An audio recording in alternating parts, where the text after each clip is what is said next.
Okay, in the interest of time, then we'll start. Good afternoon, everybody, and very welcome to you all to this webinar this afternoon, which is hosted by QUES in collaboration with the MRC NIHR Trials Methodology Research Partnership, the Trial Conduct Group. And we're delighted to bring this webinar to you today, looking at improving randomized control trials through drawing, and what creative methods can teach us about our processes and outcomes.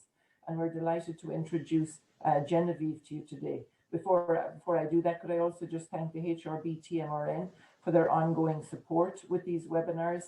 Sincere thanks to all. So just to introduce you today, and a warm welcome to Jenevieve. Jenevieve is an associate professor at UCL's Institute for Global Health in the UK. She currently holds a prestigious Future Leaders Fellowship from the UK Research and Innovation to improve the evidence base for preventing violence against women in the world's highest prevalence settings globally. And Jenevieve is a mixed method researcher with a passionate interest in improving evaluation research practices by developing participatory and creative methodologies for trials of complex health interventions. So in addition to academia, Jenevieve has spent 10 years as a consultant in gender and health research with clients including UNAIDS, Unilever, and the Canadian Cancer Society. And over the past 15 years, Jenevieve has lived and worked in Bangladesh, South Africa, Canada, and the UK. And we're delighted to welcome you here this afternoon, Jenevieve, to talk to us on improving randomized controlled trials through drawing and go through what creative methods can teach us about the processes and outcomes. So just as a final point on housekeeping, if you could keep your microphones muted, and if you have any questions for Jenevieve, if you could type them into the questions and answers, and Jenevieve will address them at the end of the session. So I'll hand over to you, Jenevieve. Thank you very much. Hello, everyone, and thank you very much, Pauline, for that kind introduction. So I've been asked to shut off my video, so I will do that now, just for bandwidth, I believe. So it's really a pleasure to speak to you all today about this particular topic. I've been working on the use of creative qualitative methods as part of randomized controlled trials really for a number of years now. And I'm always a little surprised at the interest this topic generates, which is amazing. So to be honest, when I first got into this area of research, I thought it would be quite an uphill battle. At the time, I was primarily a qualitative researcher, and I'd been trained as a community health psychologist. And I really kind of imagined that there would be this fight against quantitative trialists who didn't necessarily see the real value of qualitative methods. But to be honest, there's been very little of this. I think there's actually sort of this hunger for finding out how to develop new ways of doing trials. There's increasingly, I think, a recognition that trials are not always able to capture the complexities of the real world. And there's a number of scholars that are thinking really quite hard about how to do this work better. And as I'll discuss, I think creative methods do allow us to capture some of this complexity in some really interesting ways. So I'm going to talk to you for about 30 minutes or so. And in order to make this really as interesting as possible, I'll tell you a bit of a story. So I'm really into storytelling at the moment as a potential intervention tool. So let me see if I can then put this into practice as part of a presentation. But so essentially, this is a talk about methodology. And so I'm going to tell you a story about an intervention that we're trying to evaluate. And I want to walk you through the steps of our thinking on how we might be more creative in actually how we design this intervention. So if you have a particular intervention you're currently trying to evaluate, then here's your chance to really think about it in some detail.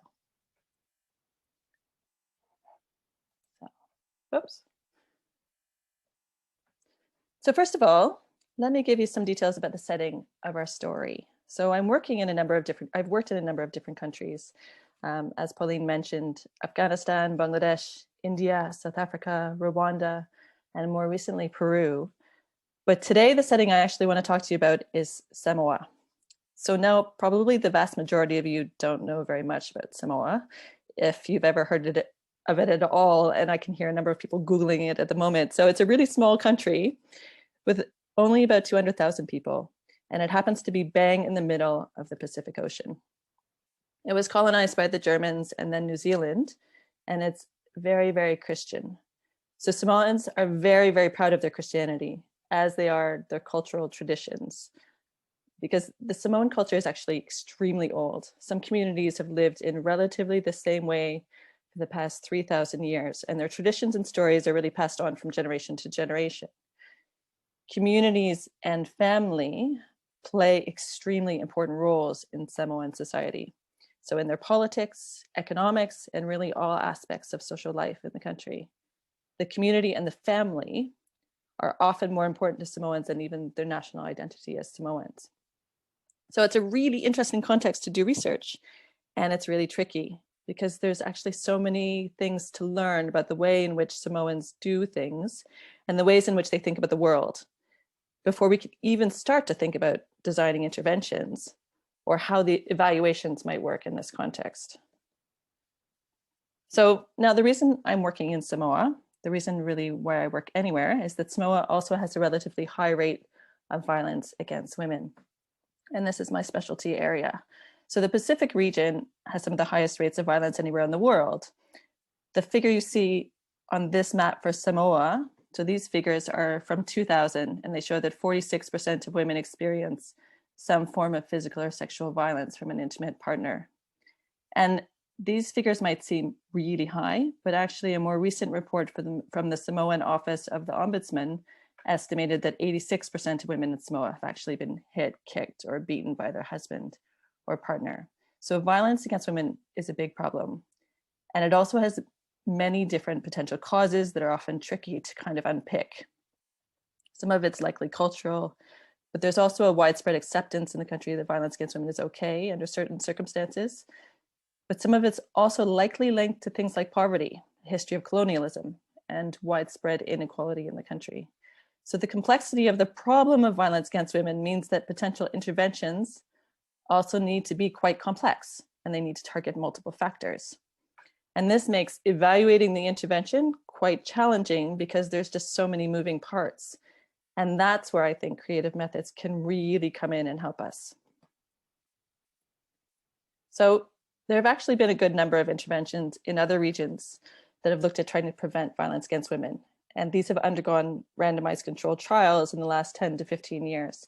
And I'm not going to get into details about what these are, because my point is really that it's possible, in spite of the complexity, to evaluate interventions that have this reduction of violence against women as the primary outcome.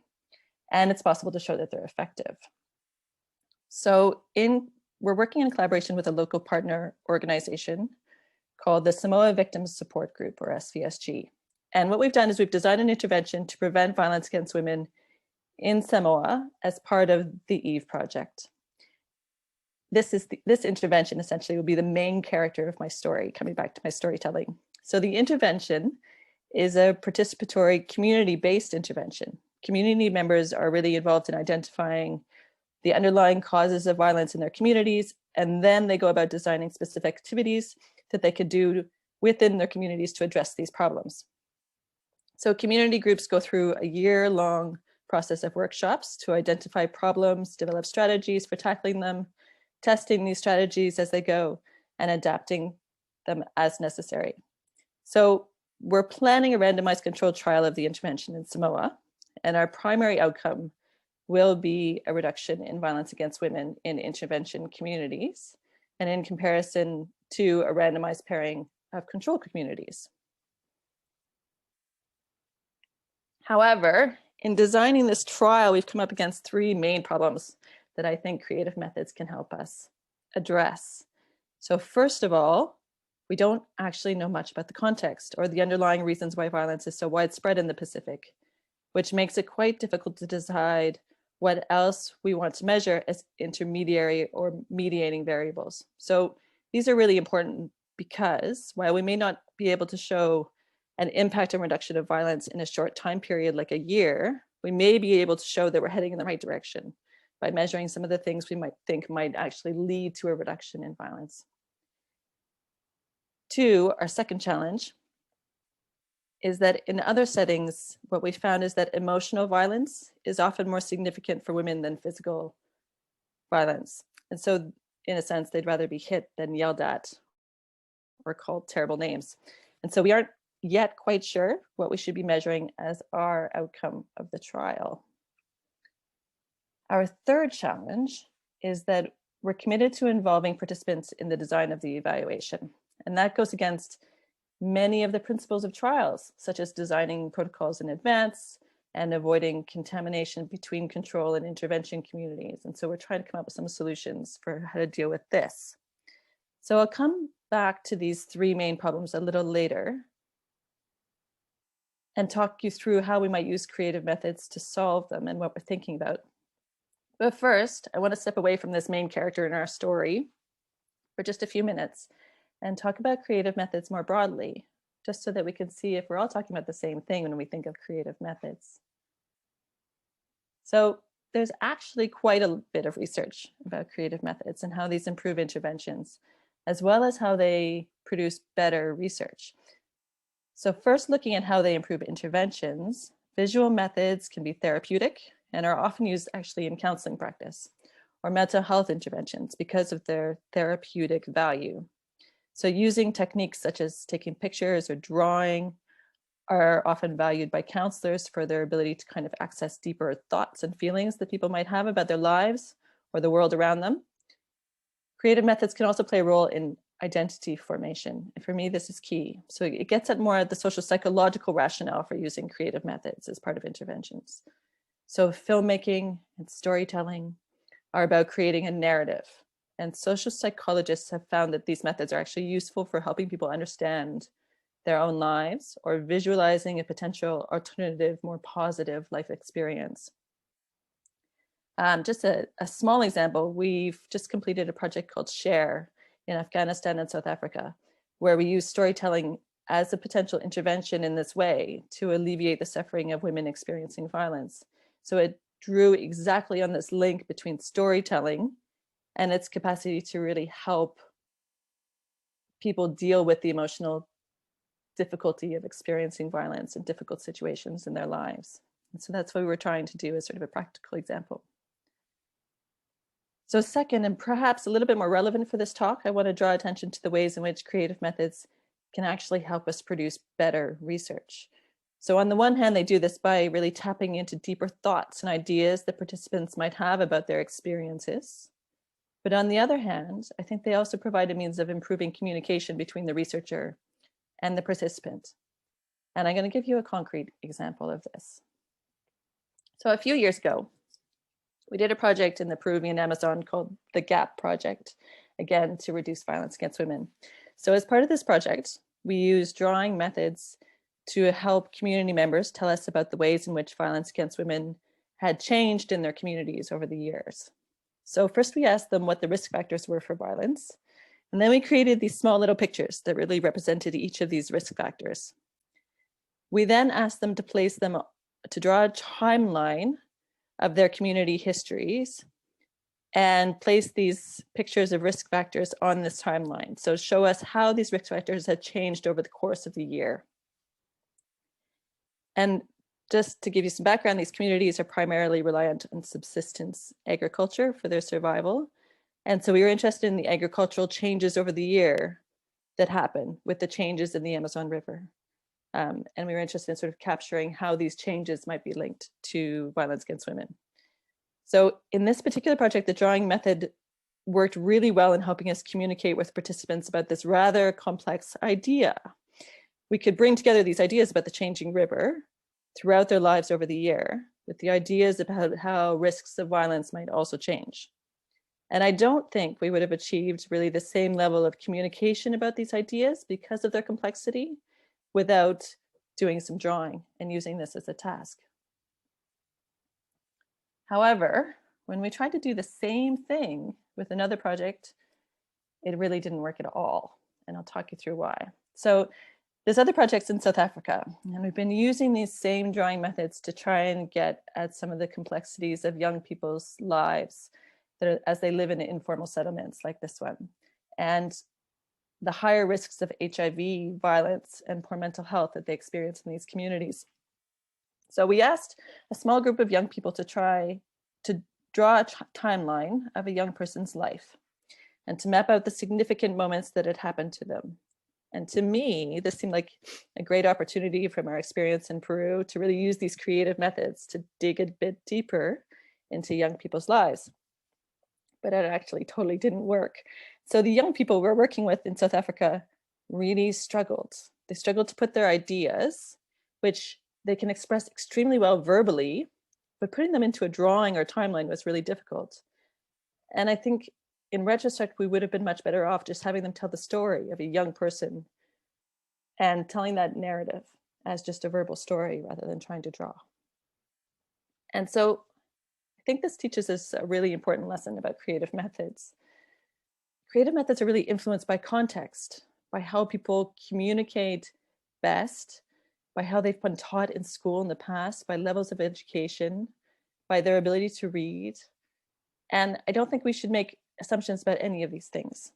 And so we really need to think quite carefully, actually, about why we're using particular creative methods and what we're trying to achieve in the context of a trial. So in Peru, we thought we were using these drawing methods for the participants. We thought drawing would help them analyze these complex ideas, like I explained, about how violence is linked to the river. But I think what we realized with the South Africa example was that it wasn't really about the participants. The drawing was really just a means for the participants to communicate an idea they already knew to us as the researchers. And in South Africa, it was actually much easier for them to do this verbally. So I think what it shows is that we really need to start by asking ourselves why we're using the creative methods in the first place and what we actually hope to achieve. So before getting into these ideas about why we use creative methods and for what reasons, I want to run through a little thought experiment with everybody. So I want us to try and expand our thinking a little about what creative methods actually are. When we think of creative methods, I think we often think about drawing, photography, and writing specifically. But this doesn't describe the aim of the activity, it only describes its product. So I think that as researchers, we can be overly attracted to the end product. Ooh, if we have lovely pictures, we can help sell our project better to funders. But this isn't actually methodology. So we can integrate methods like drawing and photography and writing into trials, but first we need a very clear idea of what we're trying to accomplish in doing this. Being creative isn't just about using certain types of methods. I think it's about thinking about what we hope to achieve in the process of doing that. So if we start instead with the definition of creativity like this one, so the use of imagination or original ideas to create something, then we might start to unpack this black box about what we're trying to achieve and how creative methods or creativity more accurately might help us. So if creativity is about imagination and the creation of original ideas, then one of the goals of using creative methods in evaluation research or trials may be to have people involved in interventions think about their lives and situations in new ways. Or it might be about improving communication between researchers and participants. Or it might be about trying to translate complex ideas into something more meaningful. And I think these are all different aims. And therefore, the methods that we use for achieving them should actually also be different. So in 2019, we wrote a paper that was published in Trials where we did interviews with 23 different researchers who were all using qualitative methods in the evaluation of complex health interventions. And these researchers told us about all kinds of different creative methods that they were using in their trials. But interestingly, every single one of them gave us the same piece of advice. So their advice was to really find out why we were using a particular method. What for? What's the research objective? So in order to make sense of the methods that these researchers were using and their rationale, we organized the various methods according to the consort categories for reporting randomized controlled trials, as you see here. And this provided a means of thinking through the various methods in terms of the objectives within the trial itself. What were we trying to achieve? Instead of thinking of creative methods just as a nice add-on. So for example, the first challenge at the top of our list here was about making sure the problem that we're trying to solve with an intervention is relevant to the particular context we're dealing with. And that the intervention is actually designed in a way that will be both accepted by the intended audience and feasible for conducting a trial. We then outlined in the next column what would happen if the trial didn't have this information. So what are we missing? So how would the evaluation be affected if we didn't know much about the context we're working in, for example? And the methodological challenge that's actually my favorite on this list is the very last one, which I've highlighted, which is about identifying the mechanisms underpinning the effect of the intervention. So I'm really interested in the fact that trials tell us about the impacts of interventions, but they don't necessarily tell us about what mechanisms actually lead to those impacts. And I think not knowing about the mechanisms can actually limit our ability to draw any conclusions about what the results actually mean. So I want to come back to this example a little later on, because we've actually created a new method to try to address this particular thing around mechanisms. As in summary of what I'm saying here, our starting point for turning to creative methods as part of trials should really be this first column. So what are the challenges within the trial that we're trying to most wanting to address? And I think if we start here, I think we can inevitably come up with far more ideas than just having people take photographs or write in diaries or draw pretty pictures that might be useful for the next grant application. So here's the rest of this table. There's some methods on this list in the very right-hand column that you may not have thought about actually when you first decided to join a seminar about creative methods. One of these is rapid ethnography, which is really about collecting ethnographic data from a range of sources around a particular focus. And in a trial, rapid ethnography can be a really great way of getting a picture of a problem within a particular context without the years of immersive research that's often required for a full, lengthy ethnographic study. Another method is diary methods. So diary methods are basically around having participants write diaries during or before the intervention starts. And you could have a group of participants, even outside of a trial area, go through a short version of the intervention and then have them keep diaries about their experience or something like that. And this can provide really invaluable information about the acceptability of a potential intervention that's far richer than just using interviews or focus groups to get at similar questions. Because people have actually had to sit down and reflect about their experiences of the intervention. But also because they're talking about their experiences of an intervention using a method that they might feel is more reflective and personal, and so they'll be more reflective and personal with this method and engaging with it. Writing ultimately accesses, I think, a different type of thinking than we use in speaking or in answering questions. And so this gets at a different kind of data. A third example on this list is participatory analysis. And I'll give you a concrete example of this last one a little later on, which we put into use as part of a trial of a diabetes intervention called DMAGIC in Bangladesh. I don't want to talk about it too much here, only to say that it's quite good at getting at what participants see as the mechanisms of how an intervention has actually worked. But first of all, to say these are all creative methods because they use techniques that are not just descriptive, but they're creative or imaginative.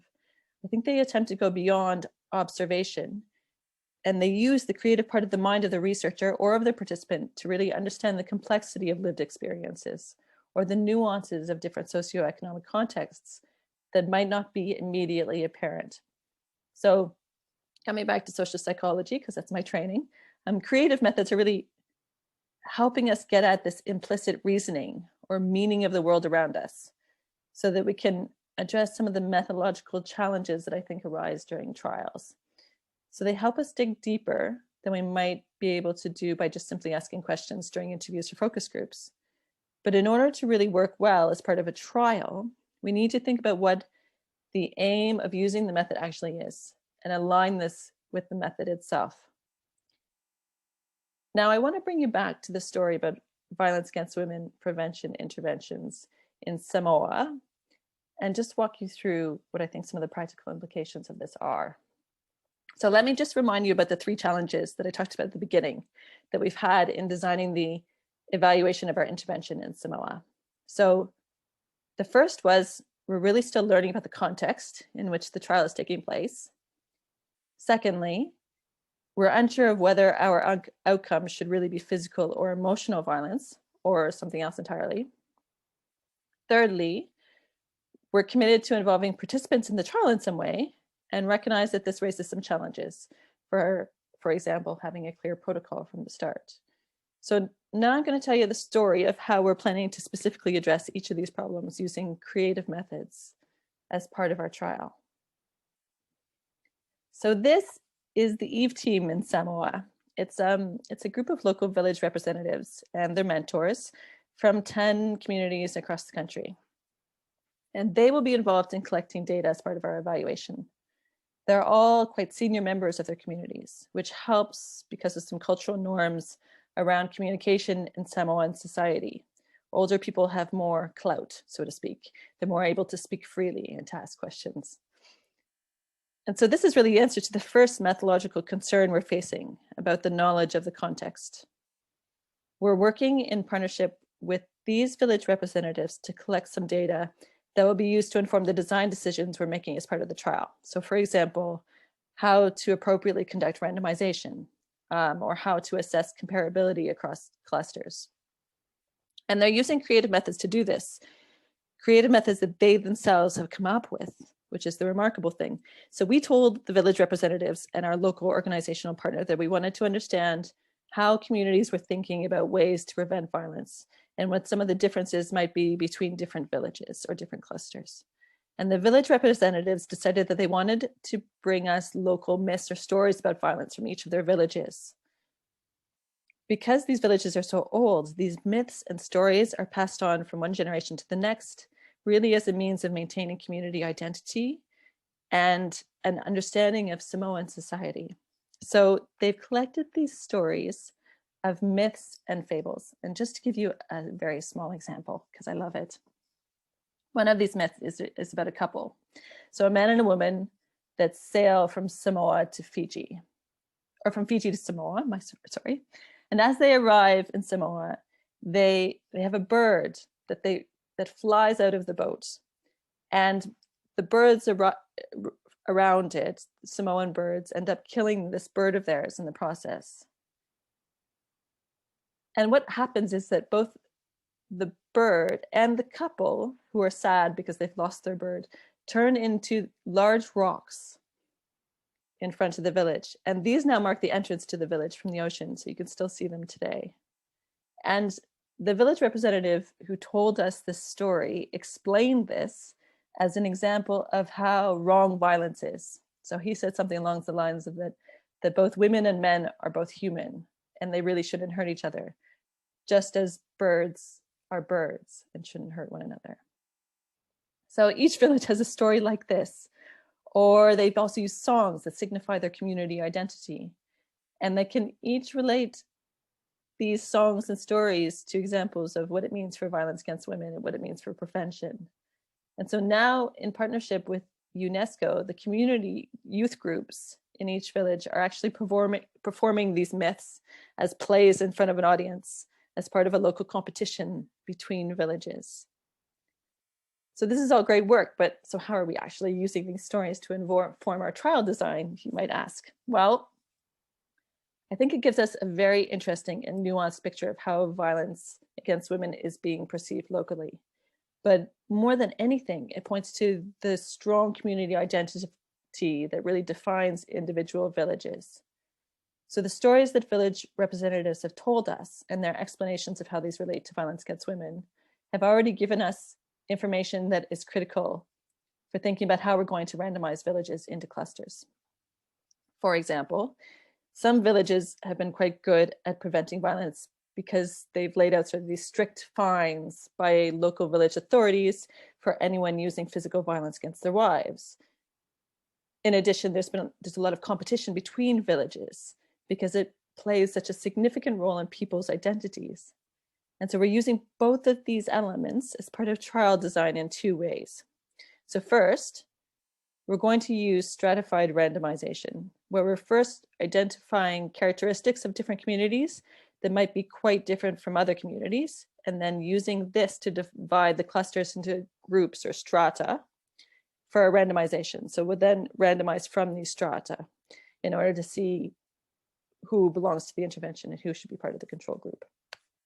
Second, we'll be doing this random selection of villages or communities to include in the intervention publicly.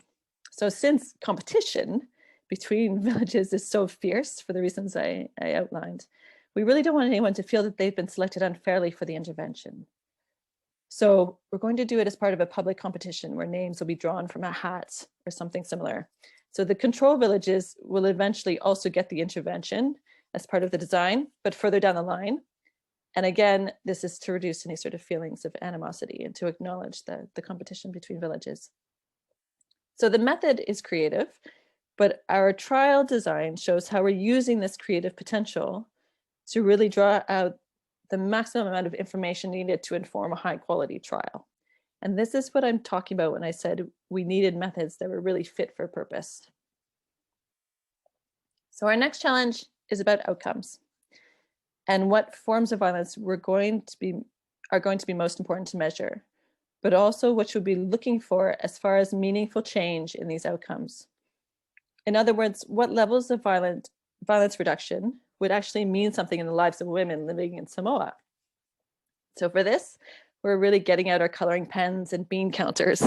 So first, we've asked the village representatives to do interviews with a wide range of community members about the ways in which they see women being harmed in their communities. And they have been trained to do this by staff at the National University of Samoa and are now interviewing different members of their communities, including village chiefs, members of the Women's Committee, church pastors, etc. And in a few months, we'll be working with the village representatives to really co-analyze these interviews and use the data that they've collected to identify different types of violence that women experience in villages. And we often do this in other projects as part of sort of a brainstorming activity with the timelines that I talked about earlier. So we ask village representatives to draw 3 different timelines, for example, the story of violence within a village from the beginning of the village, the story of a woman's life from birth to death, and the story of a year in the life of a woman who's experiencing violence. And then we can use this drawing activity to brainstorm different types of violence women can experience, including some of the often overlooked types of violence, such as financial violence that really comes under controlling behavior here, or emotional abuse and emotional violence. So once we have a map of different types of violence, we give them beans or stones, something that's widely available and natural in the environment, to then rank the types of violence in what is most important for women. So putting a certain number of beans on a certain type of violence. And this could be a measure of severity, but it could also be about the emotional impact of the violence. So the idea is really to have a discussion with the group as part of this ranking activity as you go along. And then we'll take this list of different forms of violence and the ranking that we have back to focus groups of women in communities to see if there's anything we've missed, but also to really understand what types of violence are most important to them and to assess collectively what a meaningful change would actually look like. So once we have an idea of what form of violence is most relevant and what a meaningful change might look like, we can use this as our outcome for the trial. So in the end, the participants in the intervention have actually been involved in designing the outcome measure for the trial. And we've accomplished all of this using some creative methods. So when it comes to trials, there's actually a lot of fuss made about making sure they're acceptable and feasible for local populations, which is totally justified. But this is really essentially only the baseline too. Of course, we need participants to accept that they will participate in a trial as it's been designed. And of course, we should ensure that the trial can feasibly be conducted as it was intended to be. What I'm arguing really is that we can go much further than this by using creative methods as part of trials. We can actually work towards making sure the trials are designed in part to serve the needs of the people they're intended to benefit. And this is far more than just thinking about adaptation. So along these lines, the final change I raised in our commitment with the EVE project is to use participatory methods as part of the trial. And I've talked through some of the examples of how we are using participation to ensure that the trials measured the right things and has been designed appropriately. But my third example is about the analysis of the results. And this is actually something that I've mentioned before, we've done before as part of another trial. And so these drawings are from a paper we wrote about that other trial and about a method we've called Visual Participatory Analysis, or VPA. So we developed this as a means of involving participants in the interpretation of trial results after the trial had finished. So when the trial's finished, we often have a number of figures or numbers that tell us about how outcomes may have changed or may remain the same at the end of the intervention. And these numbers are often given meaning or they're interpreted by the researchers involved. But in this, the DMagic trial in Bangladesh, we decided to try and involve participants in that interpretation process using some creative methods.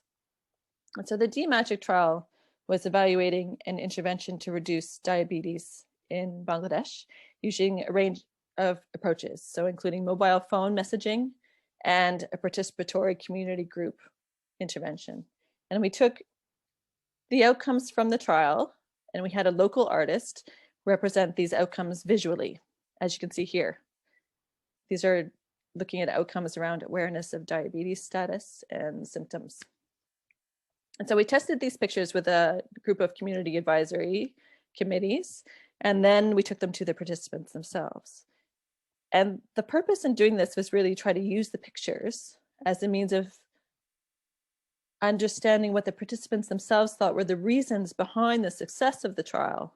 And so the community group arm of the trial that I mentioned was really extremely successful in achieving its intended outcomes. But we wanted to know what the participants thought about the reasons why it had actually worked. So you could argue here that what we did is really produce pretty pictures, but you could also see how we use the pictures to really have richer discussions with participants about their involvement in the trial and the outcomes that had been achieved. So just to give you another example, there was a no result in the trial around care-seeking behavior, as you can see on the number 3 here on the far right. So the number of people seeking help for diabetes from health services did not actually change as a result of the intervention. And the research team was a bit stumped by this result. If the trial had reduced the incidence of diabetes in intervention areas, then how had it not been successful at improving the number of people seeing the doctor about their diabetes? It would be logical to assume that if people were more aware of symptoms of diabetes and the risks involved, that they would probably be more likely to go to the doctor as a means of managing these risks. However, participants didn't have any problem explaining this, the reasons why people hadn't changed their behavior around visiting the doctor. So participants explained it as the fact that they didn't need to go to the doctor for their diabetes because their behaviors had changed. So, for example, they were eating better, and that meant that they no longer needed to go to the doctor. So this was their interpretation. So while the researchers might have other explanations based on the literature, etc., around diabetes, this interpretation by the participants does provide really valuable information on how people perceive risk in this context, which is incredibly valuable for designing further interventions or rolling out this intervention more broadly. So the use of creative methods in this case was not so much about trying to accept the implicit knowledge that participants have. It is trying to get at this implicit knowledge that participants have about their communities. It was about trying to really improve this communication between the researcher and the research participants. So trial results are quite tricky things to communicate, as we definitely learned through this particular project. But putting them into images actually helped us to do that. It helped clarify our thoughts about what the outcomes really meant. And we took really great care in this particular project in making sure that the participants or the pictures had people wearing local dress and eating food that people eat in this area of Bangladesh. And then we tested the pictures with local committees to make sure they were easily understandable. So it was all part of a process of trying to improve this communication of the results, putting it into a local language and imagery that participants could really easily understand. So we're now going to use a similar method as part of the trial in Samoa. And this isn't really meant to replace the process evaluation that you would do throughout the trial, which we'll also do. But it's about eliciting some feedback from participants about how they think about the results of the trial after it's finished. So what do they think the reasons are? So just in summary of all of this, I think creative methods are not just about photos and pretty pictures, ultimately. It's really about thinking about how we can be innovative in improving trials. Creative methods provide us with a valuable psychological resource for accessing the implicit meanings that people might attach to care seeking or violence against women as examples, but they also provide us with a unique opportunity to make trials and trial data more engaging to participants and to the public. And so while I sort of joked at the beginning about the fact that really using photos and drawings is all about having pretty pictures for the next grant proposal and presentation, we probably shouldn't downplay the inherent value of this in some ways. So pictures work because people relate to them. They're engaging, they tell stories, and we all love stories. So creative methods are a means of improving trials from a scientific perspective, but also from a public engagement perspective. And this is vitally important to public understandings of science and public participation in the search for interventions that address the health issues that affect all of our everyday lives. So that's really the end of my story for today. I hope I've managed to communicate my own enthusiasm for participatory methods in general and convince you of their potential for better science. But these pieces of work are never things that we do on our own. So my final screen, I really want to just acknowledge a few people who have been really, really helpful in this process along the way. And I'm happy to take any questions. So thank you very much.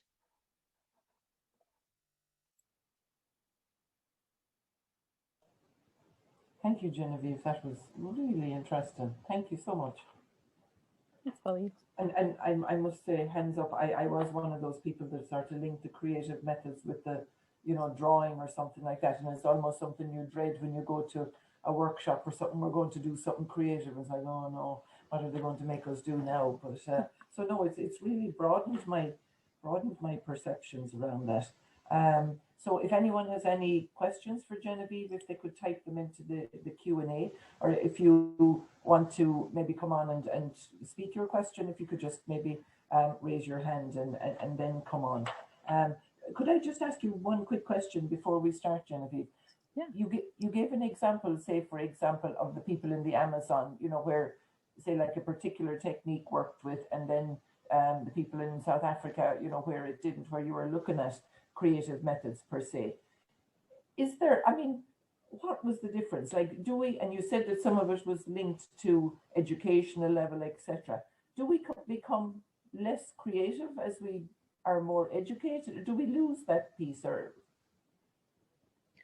Well, no, I certainly don't think that we become less creative as we become educated.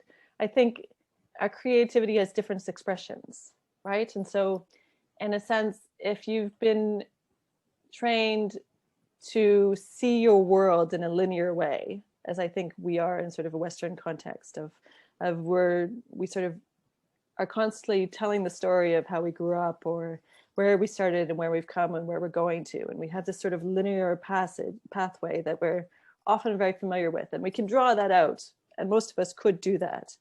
That's not something that everybody can do in every culture. And so the whole idea of turning a narrative that's very easily spoken into something that's drawn can be a bit of a leap cognitively for certain people and the way that they've been educated and the way that they've been thought about drawing. And so I think it's really that. So it's not necessarily your creativity around creating an image, because I think people are maybe sometimes able to do that. But it's more the metaphorical thinking is something that we're definitely trained to do within our own Western education systems. Not everybody is. So in South Africa, we found that they're very, very good at telling stories verbally, and actually much better than we are. And so the methods, using the creative methods in that case, ended up being a way of turning their verbal stories into a drawing that we ourselves as researchers could interpret and understand. Because researchers, we spend so much time writing, and we spend so much time sort of mapping different conceptual ideas together, that's where our comfort zone is. So actually that's our comfort zone. It's not necessarily our participants' comfort zone. And I think that was a real realization in the South Africa piece of work that I talked about. Okay, thanks, Genevieve. Some questions that are coming in from Angela. She says, thank you for this interesting talk. She has a couple of questions. Have you ever researched violence against men by women? And could you explain further either way? So I haven't focused on violence against men by women.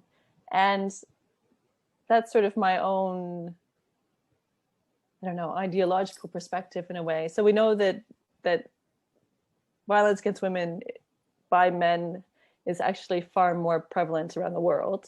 And I am interested in gender inequalities as sort of a foundation. So I did my PhD in gender studies, and that tends to be where my interests go, is toward that feminist perspective on things. And so that's where my kind of ideological beginnings are as a researcher. So that's why I focus very much on violence against women. So it's just I think it's a really interesting area of study. It's just not what I've been doing. Okay. And Angela had a second question, which was, could you describe how or if you have analyzed creative methods? Yes. Okay. So that's a big challenge, actually, because it's really difficult to sort of take a picture and think that you can interpret that picture. And so actually, what we've done in most cases is that when people use creative methods like drawing, we would get them to explain what it means. And then we actually analyze the transcripts of the explanation. So it's the interview about the creative method that's used as data, rather than the creative method itself. And I think that's just because it is it's so removed from our ability to interpret. So looking at somebody's drawing, you really cannot tell what they would ever mean by that drawing. And sort of interpreting that is a process that people should do themselves. And so that's kind of the premise that I've come to things about drawing and things like that, around how you can actually analyze them, because you need to talk to people about what they mean. Okay, thanks, Genevieve. So a question from Mirella. Thank you so much for the wonderful presentation. I hope you can have access to the presentation. Yes, it will be available on Quest's website in a few days' time. And her question is, would you carry out a qualitative study also alongside the RCT? Yes, I would.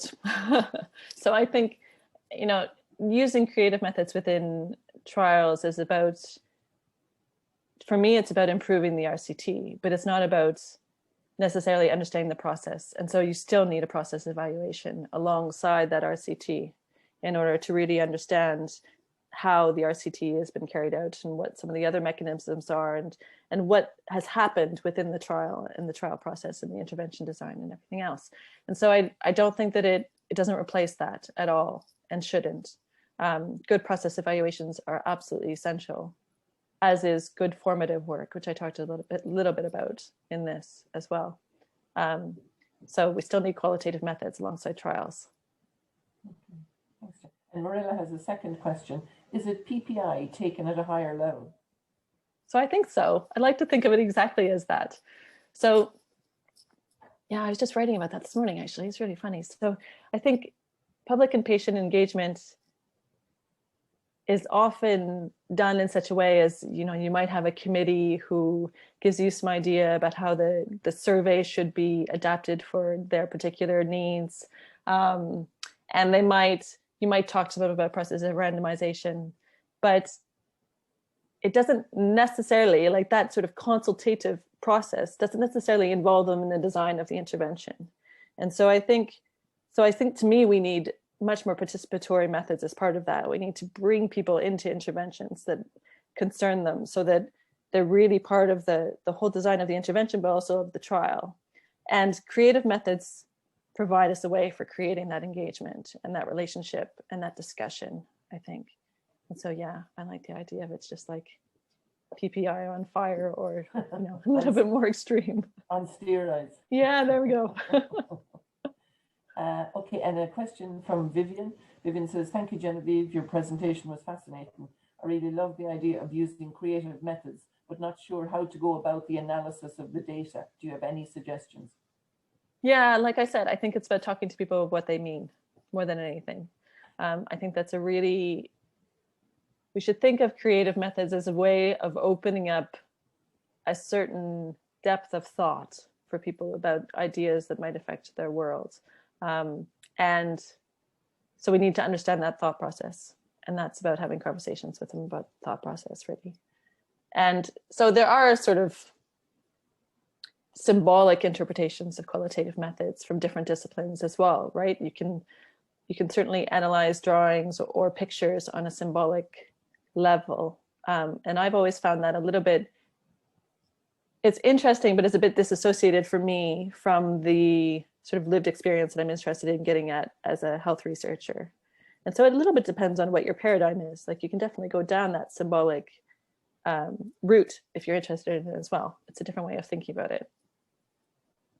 Okay, excellent. And it's more of a comment here from Kay Harrowhim. It's a great eye-opener. I'm hoping we can use creative ideas in chronic pain. Have you ever researched around pain, Jenevieve? No? I haven't, no. But I think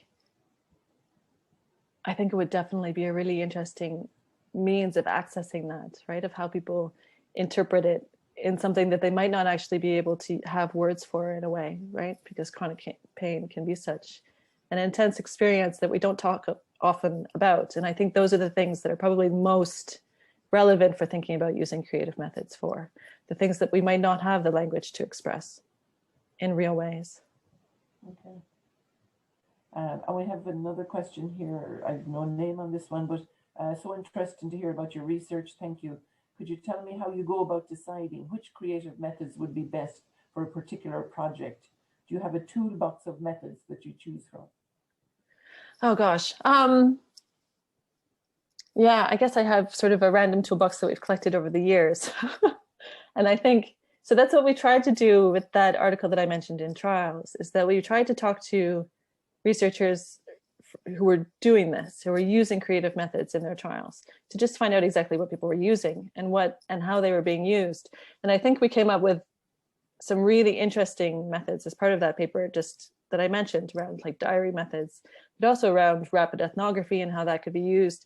There's a fantastic sort of spiral method where you're sort of walking around a community in a spiral way in order to have a conversation about the space that you're in within a community. You could also do it in a hospital setting. You could do it in any sort of organization as well. Just trying to get a sense of how visual space actually has an impact on what we might say as part of an interview as far as what's relevant for a trial. And so just thinking about what it is that you are most concerned about within your trial. So what is the gap that exists? And then looking at or engaging with somebody who's really, really keen on qualitative methods and has a lot of sort of creative methods in their arsenal, and having a conversation about what might work. Like, I think it's about thinking about what you want to achieve and not just thinking. And I think what I've been trying to say is it's not just thinking about drawing as the only way to achieve it, because there's many, many different ways. Have you ever used dance? I haven't, but I would love to. Wouldn't that be amazing? I think it would be great. I think, again, like anything that sort of taps into that part of the mind and physical expression of emotional ideas, I think it would be really interesting exploration for a lot of things. Because certainly with some of the cultures that you do some of your research in, where, I mean, dance is integral to all of us, but it's so embedded in some, so like other cultures more so maybe than Western.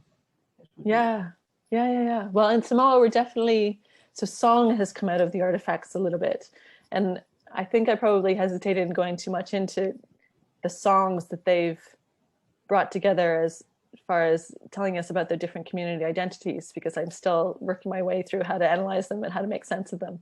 Because they're really interesting, but they're just, it's such a different culture that I'm still wrapping my head around it. And so it's a little bit of how do we engage with the cultural nuances of different creative methods as well. I think it's quite difficult sometimes, but it's a really nice project to be involved in. And from a methodological guidance perspective, Jenevieve, where would people go for actual methodology of how to do this? Or is it you make it up? I don't mean you make it up as you go along, but it's more trial and error type. I don't know if it's trial and error as much as deep thought. Like, I think So I think that's the thing that I've sort of wanted to drive home as part of this talk more than anything, is that it's really about just thinking about what your objective of using the method actually is. What are you trying to accomplish? And sometimes they don't work, and that's fine. Sometimes any method doesn't work, right? Like we always sort of, there's always a certain amount of trial and error in research when we use something for the first time. I think it is so context specific, the methods that you're using. So a method that might work for one population or one patient group might not work for another. That it probably does require a little bit of a conversation with that group at the beginning about whether or not this would work. Like we've been using role play a lot in our work recently, and people always sort of react of like, oh, nobody's going to want to act something out, but actually they often do, and it's such a strange thing. Like it's like it really does sort of bring out so much of a deeper I don't know, relationship with the material in a way that they wouldn't have done otherwise. And so it's sort of, it is a little bit of trial and error. I think methodologically we can certainly think about the underlying aims of things. And I think that's what I've tried to sort of push with this talk for sure.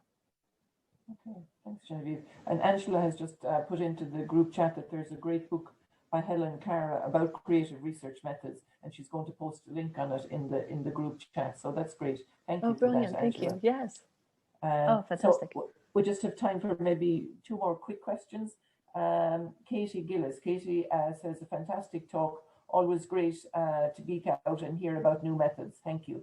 Given most of the trials you spoke of today are public health community-based interventions, say rather than healthcare interventions, I wonder if you think that the range of creative methods applied in projects correlates with the complexity of the intervention. So have we used creative methods less in evaluations of healthcare interventions compared to public health interventions? I think so. I think there's been a tendency in complex health interventions to start thinking about how we can actually measure them, because they're so tricky when it comes down to it. And trials, the way they've been designed, don't always fit. And so there's an awful lot of innovation in looking at complex health interventions and how we might think about them slightly differently. But that's not to say that creative methods wouldn't also have a huge amount of benefit for trials that are done with much more sort of public health or medical interventions as well, just because of the ways in which they kind of get at a deeper level of information. I don't think it makes them less relevant. It's just maybe not the trend. Okay, thanks Genevieve. And just very last one then, Morel says, very relevant for increasing engagement with ethnic minority in Western country.